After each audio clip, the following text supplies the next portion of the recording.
अब बात करते हैं महाराष्ट्र की राजनीति की, जहां उद्धव ठाकरे और राज ठाकरे मराठी और नॉन मराठी की सियासत को खुलकर हवा दे रहे हैं। बीजेपी डिफेंसिव पर है और एकनाथ शिंदे की सेना बीच की लाइन ले रही है। आज भी मराठी और नॉन मराठी के इशू पर जमकर हंगामा हुआ। राज ठाकरे की पार्टी एमएनएस और मराठी एकीकरण समिति ने मीरा भाईंदर रोड पर मार्च की कॉल दी थी। इस प्रोटेस्ट मार्च को मराठी स्वाभिमान मोर्चा का नाम दिया गया था। इसी इलाके में एमएनएस के कार्यकर्ताओं ने मराठी न बोलने के कारण एक दुकानदार की पिटाई की थी। इस घटना के बाद इलाके के व्यापारी नाराज थे। पुलिस को हंगामे की आशंका थी, इसलिए पुलिस ने एमएनएस के कार्यकर्ताओं को दूसरे रूट से प्रोटेस्ट मार्च निकालने को कहा, लेकिन वो नहीं माने तो पुलिस ने परमिशन देने से इनकार कर दिया। हालांकि पुलिस परमिशन न मिलने के बाद भी एमएनएस और उद्धव ठाकरे की शिवसेना के सैकड़ों कार्यकर्ता मीरा भाईंदर में इकट्ठे हो गए। पुलिस ने करीब 150 प्रोटेस्टर्स को हिरासत में लिया, लेकिन कुछ देर के बाद छोटे छोटे ग्रुप्स में प्रोटेस्टर्स मीरा रोड में जमा होने लगे। संख्या बढ़ने लगी तो मामला पुलिस के हाथ से निकल गया। एमएनएस के नेता संदीप देशपांडे और अविनाश यादव के नेतृत्व में हजारों लोगों ने मीरा रोड में मार्च शुरू कर दिया। इस मार्च में उद्धव की पार्टी के नेता राजन विचारे भी शामिल हुए।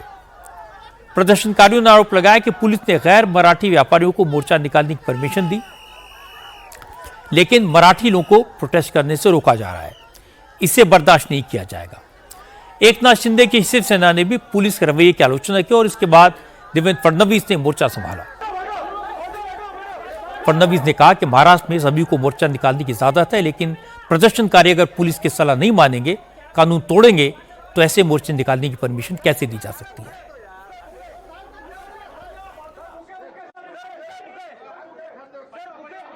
महाराष्ट्र में किसी भी मोर्चे को इजाजत है।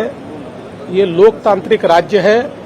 कोई भी मोर्चा निकालना चाहे तो परमिशन लेकर निकाल सकता है, लेकिन जब कोई परमिशन लेता है तो उसका रूट किस प्रकार से होना चाहिए। अगर रूट में कई ट्रैफिक के प्रॉब्लम्स है, अगर रूट में कोई ऐसी जगह है कि जहां पर स्टैम्पिड जैसी अवस्था हो सकती है, कुछ ऐसी चीजें होगी, तो पुलिस रूट चेंज करने को कहती है। तो मैंने जब पुलिस कमिश्नर से पूछा तो पुलिस कमिश्नर ने मुझे कहा कि हमने उनको रूट चेंज करने के लिए कहा था, लेकिन वो एडमेंट थे कि हमको यही रूट लेना है, इसलिए पुलिस ने उसको नकारा है। मैं महाराष्ट्र के मिजाज को जानता हूं।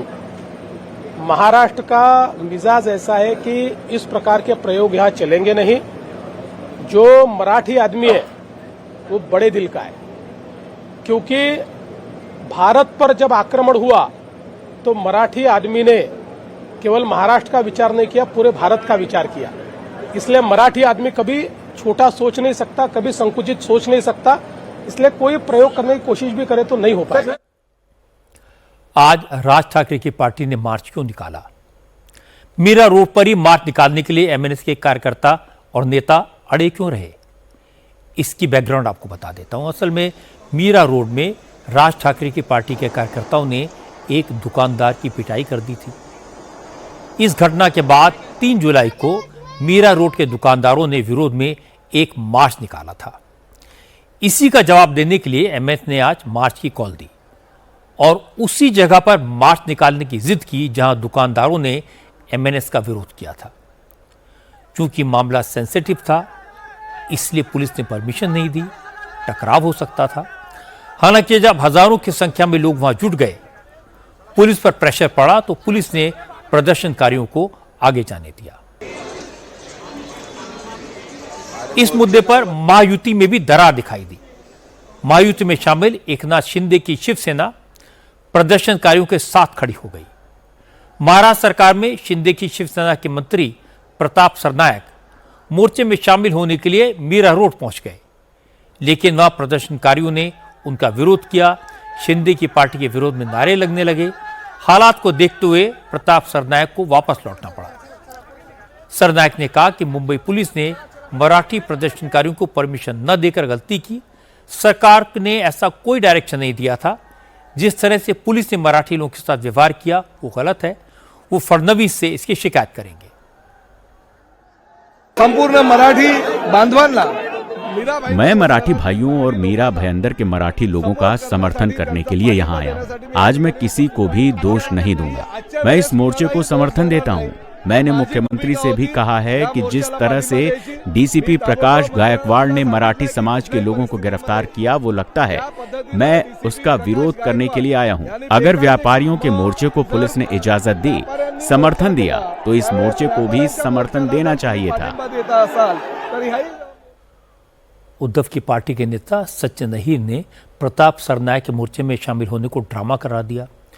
उन्होंने कहा यह सब स्ट्रेटेजी के तहत किया गया। बीजेपी ने मोर्चे को रोकने की कोशिश की, परमिशन नहीं दी।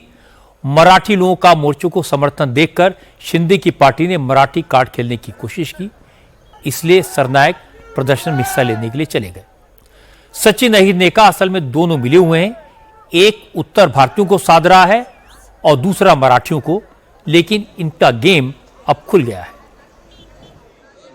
क्या अभी सरकार ने परवानगी दे दी, तो फिर 2 दिन पहले क्यों नहीं दी गई? रात को 3-3 बजे तक के क्यों नेताओं को धाड़ने की काम किया जा रहा है, पकड़ने की धरपकड़ करने की कोशिश की जा रही है? और अब सरकार के ही एक मंत्री कह रहे कि मैं भी जाऊंगा इस मोर्चे में, हिम्मत है तो मुझे रोक के दिखाइए। फिर सरकार जागा होकर अब परवानगी देने की बात कर रही है। ये एक मिली जाली साजिश है कि भारतीय जनता पार्टी परप्रांतियों को संभाले, शिवसेना के जो एकनाथ शिंदे गठ है वो मराठियों के बारे में सहानुभूति रखे और वोटों का डिवाइड करके अपनी रोटी सेकने का काम किया जा रहा है। अब जब लोग वहां पे रास्ते पे उतरे तब प्रताप सरनाईक जी को याद आई, इसके पहले उनको क्यों नहीं याद आई? मराठी और नॉन मराठी के झगड़े में एकनाथ शिंदे की शिवसेना ने अलग राह पकड़ी तो शरद पवार की एनसीपी के नेता भी बीच में कूद पड़े। रोहित पवार ने कहा उत्तर भारतीयों को मोर्चे की परमिशन देना, मराठियों को डिनाई करना, फडणवीस सरकार का ये डबल स्टैंडर्ड है। रोहित पवार ने कहा इसके पीछे असल में बीजेपी की राजनीति है। बीजेपी को लगता है कि उत्तर भारतीयों का सपोर्ट करके उसे बिहार के चुनाव में फायदा होगा। बीएमसी में मराठियों के वोट भी चाहिए, इसलिए शिंदे की शिवसेना को आगे कर दिया गया। हिंदी सक्ति कायदा उसको बीजेपी ने टर्न करके मराठी वर्सेस नॉन मराठी पे उन्होंने वो विषय लेके गए। रीजन एक तो बंबई का इलेक्शन और बिहार का इलेक्शन। अभी यहाँ पे जब मराठी लोग वहां पे आंदोलन करने का सोच रहे, वहां पे एक मोर्चा निकलने का सोच रहे, लेकिन सरकार ने वहां पे परमिशन नहीं दी, तो यहाँ पे आप भेदभाव कर रहे हो। मतलब विधानसभा के लिए महाराष्ट्र का मराठी मानुस का आपको मतदान चाहिए, लेकिन बंबई के लिए आपको पर प्रांतीय का भी मतदान चाहिए, इसलिए आप भेदभाव कर रहे हो।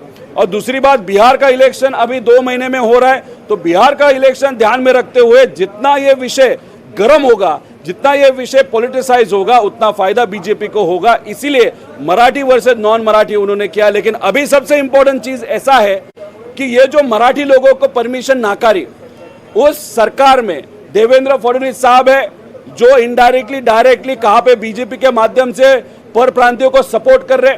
अभी नीचे जो 2 उप मुख्यमंत्री है, अजित दादा है और एकनाथ शिंदे साहब है। एकनाथ शिंदे साहब आज तक बाला साहेब ठाकरे साहब के टाइम से आज तक मराठी मानुस के लिए, मराठी विषय के लिए वो लड़े हैं, लेकिन आज अनफॉर्चुनेटली वो शांत बैठे हैं। आज दिन में वो क्या भूमिका लेते वो बहुत इंपॉर्टेंट है। सबकी अपनी अपनी ढपली, अपना अपना राग। उद्धव ठाकरे और राज ठाकरे ने कहा था वो स्कूलों में हिंदी थोपे जाने के खिलाफ हैं। सरकार ने आदेश वापस ले लिया। ठाकरे भाइयों ने जीत का जश्न मना लिया और फिर यह भी कह दिया कि वो हिंदी के खिलाफ नहीं है। तो फिर आज हंगामा करने की क्या जरूरत थी? असल में आइडिया था अपनी ताकत दिखाने का, दुकानदारों को यह जताने का कि उत्तर भारतीयों की रैली निकालने की हिम्मत कैसे हुई। मकसद था अपने आप को मराठों का रक्षक दिखाने का, अपनी पार्टी में जान फूंकने का। लेकिन पब्लिक सब समझती है, महाराष्ट्र में चाहे मराठा हो या उत्तर भारतीय, सब मिलकर रहते हैं। न किसी को हिंदी से प्रॉब्लम है, न किसी को मराठी पर आपत्ति है। प्रॉब्लम आती है जब चुनाव सामने होते हैं। अगर बीएमसी के चुनाव न होने वाले होते तो कोई इतना हंगामा ना करता।